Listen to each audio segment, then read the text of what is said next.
Impulsando la innovación, la ciencia y la tecnología.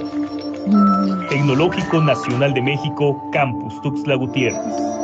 50 aniversario.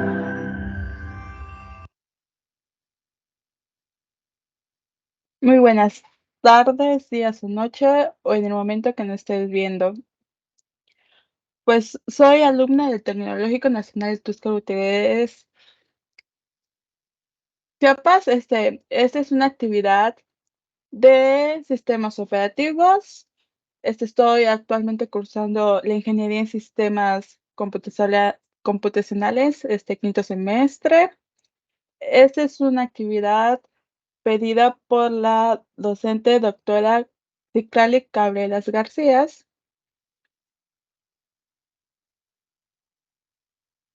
Y el tema que vengo a presentar el día de hoy es problemas más comunes para el manejo de los dispositivos de entrada-salida, así como las estrategias que se siguen para el control de dispositivos periféricos. Primero, vamos con lo más básico.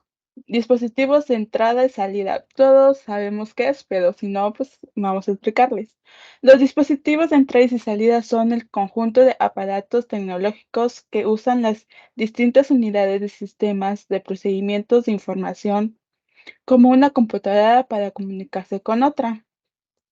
Un dispositivo de entrada o salida puede ser cualquier tipo de unidad funcional o subsistema que forme parte del conjunto integral del sistema del ordenador. Pueden enviar señales o procesar información para establecer distintos tipos de comunicación interna o externa. Pues aquí podemos observar cuáles serían uno de esos ejemplos. Aquí tenemos una memoria USB, un disco duros, unos audífonos, un CD, teclado, mouse, impresoras, todos esos son dispositivos de entradas y salidas. Problemas más comunes para el manejo de los dispositivos de entrada y salida. Al momento de estar manejando dispositivos de entrada y salida, pueden surgir varios problemas, algunos que pueden resolver y otros simplemente los que tenemos que evitar. Por ejemplo, vamos a hablar de estos tres principales, que son problemas de uso compartido, perdón.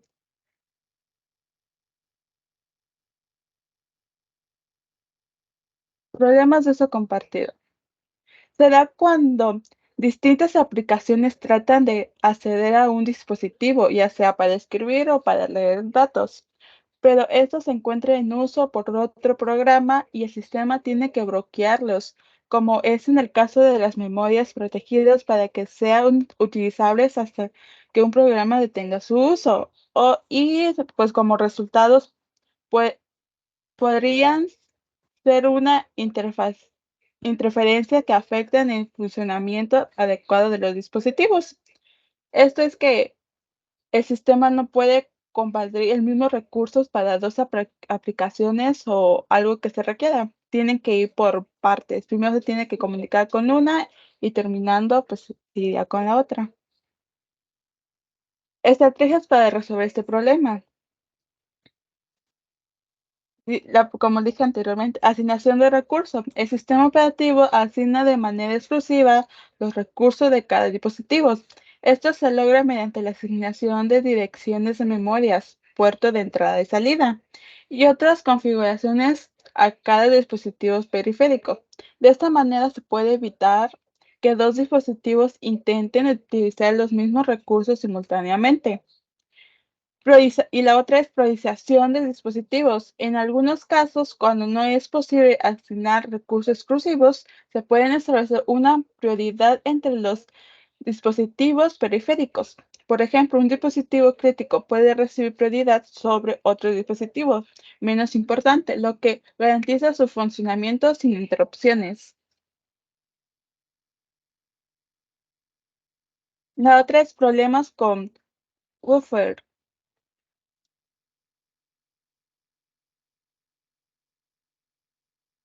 Serían los En programación, un buffer es un área de memoria utilizada para almacenar temporalmente datos mientras se transfieren de un lugar a otro. Los buffers se utilizan para suavizar las comunicaciones entre componentes y procesos que pueden funcionar a diversas velocidades.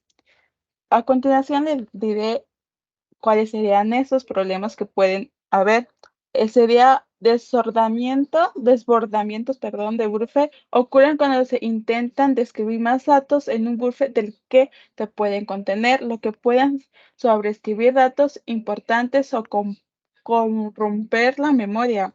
Eso puede llevar a comportamientos inesperados, bloqueos de programas o incluso vulnerabilidades de seguridad si el desbordamiento del buffer es aprovechado por los atacantes.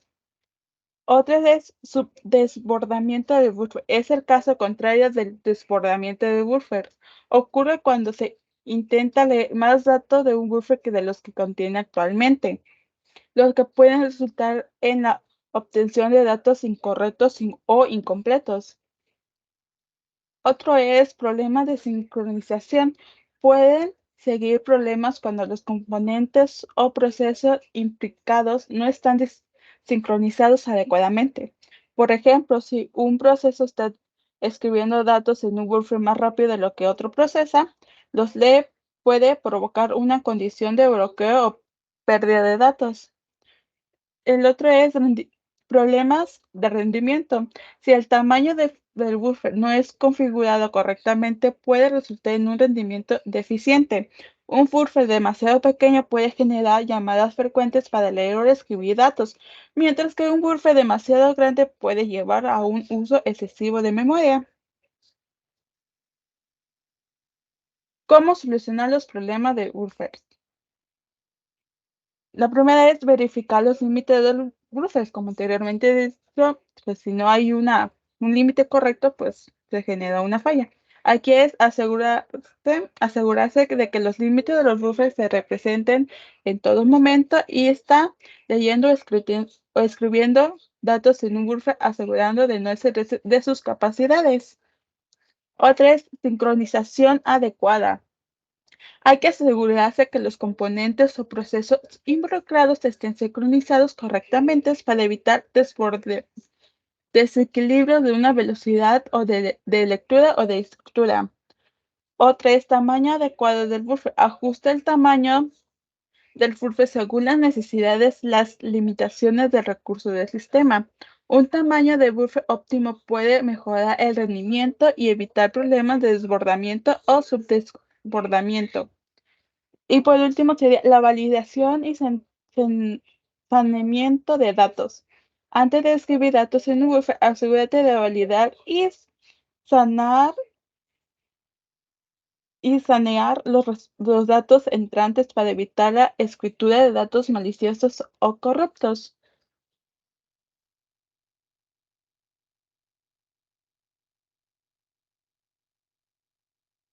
Y otro es problemas al momento de manejar archivos.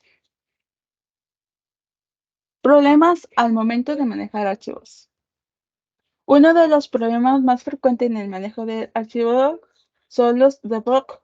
Un debug es una situación no deseada de espera indefinida y se da cuando un grupo de procesos o dos o más procesos de este grupo esperan por llevar a cabo una tarea que sea ejecutada por otros procesos del mismo grupo. Entonces se produce el bloqueo. Los bloqueos se dan tanto en los sistemas operativos tradicionales como en los distribuidores, solo que en estos últimos es más difícil de prevenirlos, evitarlos e incluso detectarlo. Y si los logras detectar, es muy complicado solucionarlo, ya que la información se encuentra dispersa por todo el sistema.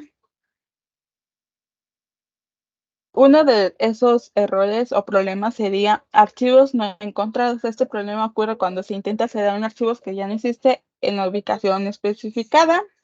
La segunda es permisos insuficientes. Si no tenemos los permisos necesarios para acceder, leer o escribir un archivo, se produce un error de permiso. Aquí, pues, todo hemos tenido, no ha aparecido un error así a todos. Ese archivo en uso, si intenta subir un archivo que ya está abierto en otro proceso o programa, pueden encontrar un error de archivo en uso o acceso denegado. Problema de codificación. Si el archivo utiliza una codificación diferente a la esperada durante la lectura o escritura, los caracteres pueden interpretarse incorrectamente. Tamaño del archivo. Si el archivo que intentamos leer o escribir es demasiado grande, puede encontrarse problemas de memoria o rendimiento.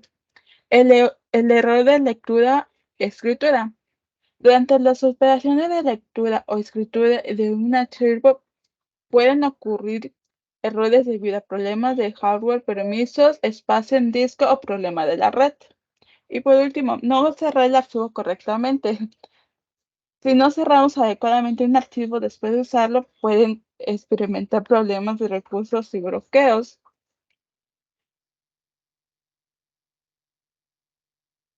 ¿Cómo solucionarlo?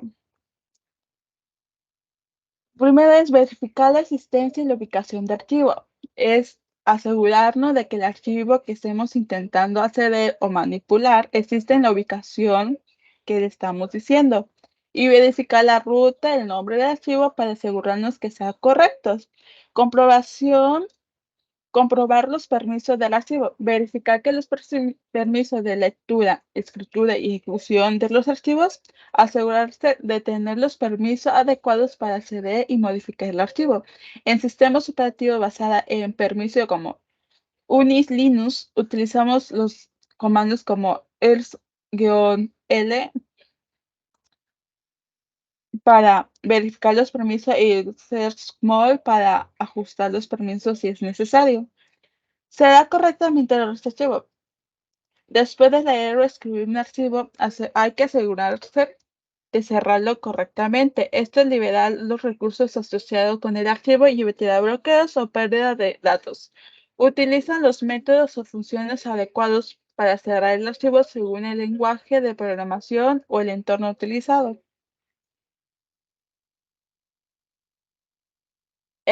Manejar adecuadamente las excepciones y los errores. Al trabajar con archivos es importante capturar y mejorar adecuadamente las expresiones y los errores que pueden ocurrir. Utilizar estructuras de manejo de excepciones o verificar los códigos de errores devueltos por las funciones de manejo de archivos para detectar y manejar los problemas de manejar adecuadamente. Proporcionar mensajes de errores claros y significativos para ayudar en la depuración y solución de problemas. Utilizar la codificación adecuada. Si los archivos utilizan una codificación específica, hay que asegurarse de especificar y utilizar las codificaciones adecuadas al leer o escribir en el archivo. Esto garantiza que los caracteres se interpreten correctamente y eviten problemas al codificación. Administración del tamaño del archivo. Si estás trabajando con un archivo grande, considera técnicas como la lectura, escritura por lotes o el uso de buffer para administrar el tamaño del archivo y evitar problemas de rendimiento o agotamiento de memoria. Y por último, realizar pruebas y depuraciones. Hay que asegurarse de realizar pruebas exhaustivas en diferentes escenarios y en caso de uso para identificar y solucionar posibles problemas. Utiliza herramientas de depuración y registro de errores para ayudar en la identificación de resoluciones de problemas.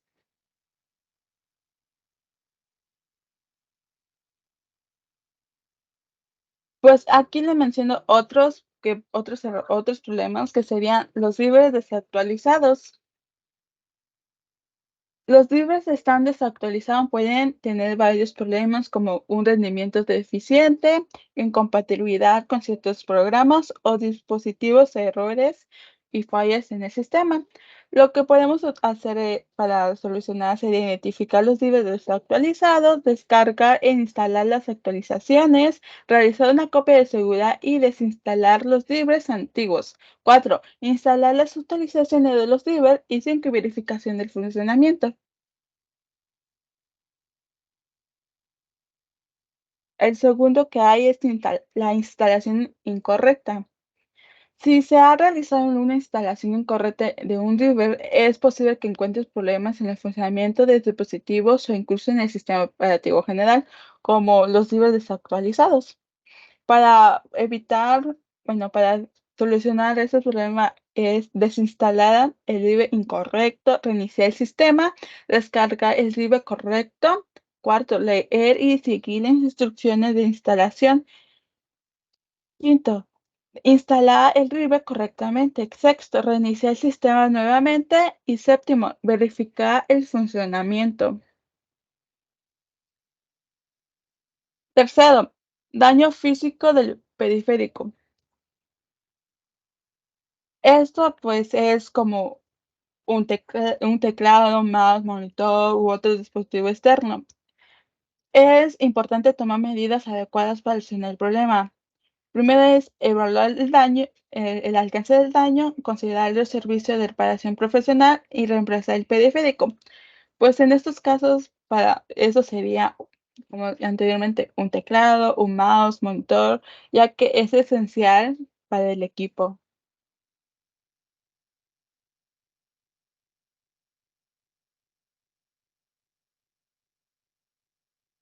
Estrategias para el control de dispositivos periféricos. Pues aquí podemos ver que son cuatro, y son dispositivos conectados por puertos o proyectados. Es para comenzar una operación de entrada-salida, la UCP tiene que escribir sobre los registros anteriores los datos de la operación a través de una dirección de entrada y salida o de memoria asignada únicamente al controlador. Según se haga de una o de otra forma, se puede distinguir entre dos dispositivos conectados por puertos o proyectos en memoria. Los dispositivos por puertos, en este modelo, cuando se intenta un dispositivo, en su controlador se selecciona un puerto de entrada-salida, una interrupción del hardware y un vector de interrupciones. Aquí podemos observar los diferentes tipos de puertos que, pueden ser la entrada-salida dependiendo de lo que queramos conectar. Este sería un puerto USB, este sería un HLM, si no me equivoco, y los otros más. Y están los dispositivos proyectados en memoria. Este método afecta a cada dispositivo de entrada-salida, un rango de dirección de memoria a través de las cuales se escribe sobre los registros del controlador. En este modelo no hay muchas instrucciones específicas de entrada y salida, sino que las operaciones se llevan a cabo mediante instrucciones, máquinas de manejo de memoria, lo que permite gestionar un mapa único de direcciones de memoria.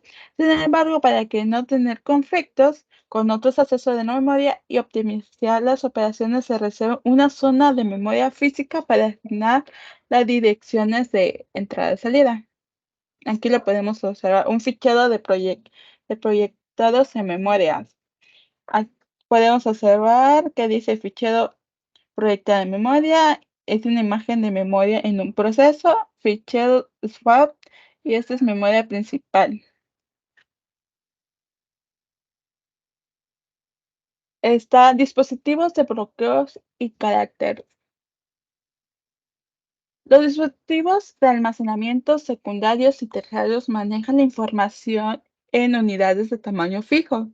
Eso se denomina bloques. Estos bloques se pueden direccionar de manera independiente, lo que permite leer o escribir un bloque con independencia de los demás.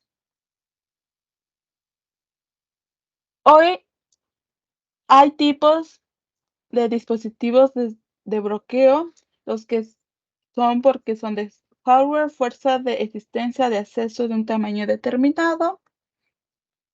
Aquí le coloqué unos ejemplos. ¿Cuáles serían esos? Pues serían los discos duros que traen las computadoras o el laptop.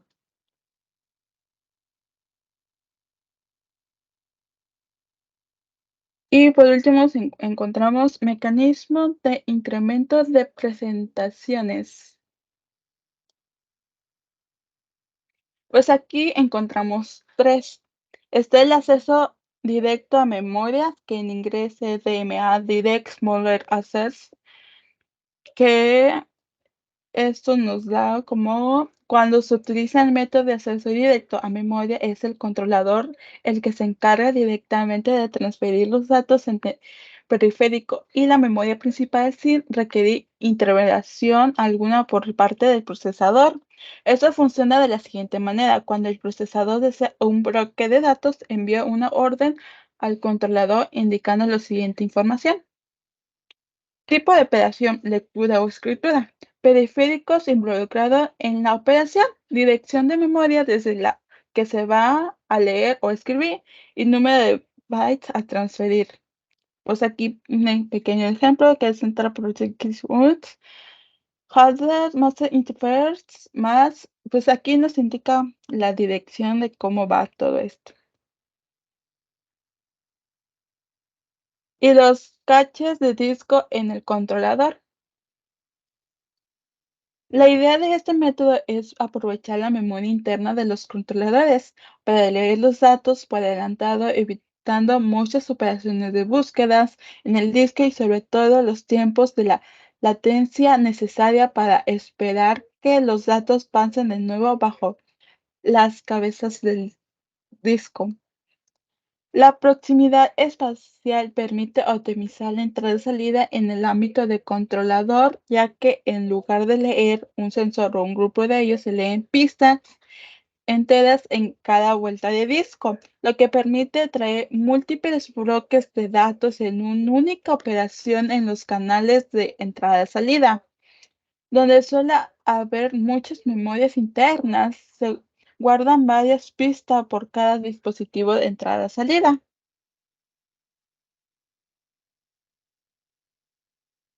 Y por último, encontramos la solapamiento de búsquedas y transferencias. Los controladores de discos actuales permiten la conexión de varios dispositivos de entrada y salida y que tienen un canal de comunicación como los de varios MB. Para optimizar el uso de conjunto de los dispositivos, muchos controladores actuales programan las operaciones de búsqueda en los dispositivos y mientras reciben las capturas transferidas datos de otros dispositivos listos para leer o escribir. De esta forma, existen paralelismos reales entre los dispositivos y los que permiten explorar al máximo el canal de comunicación.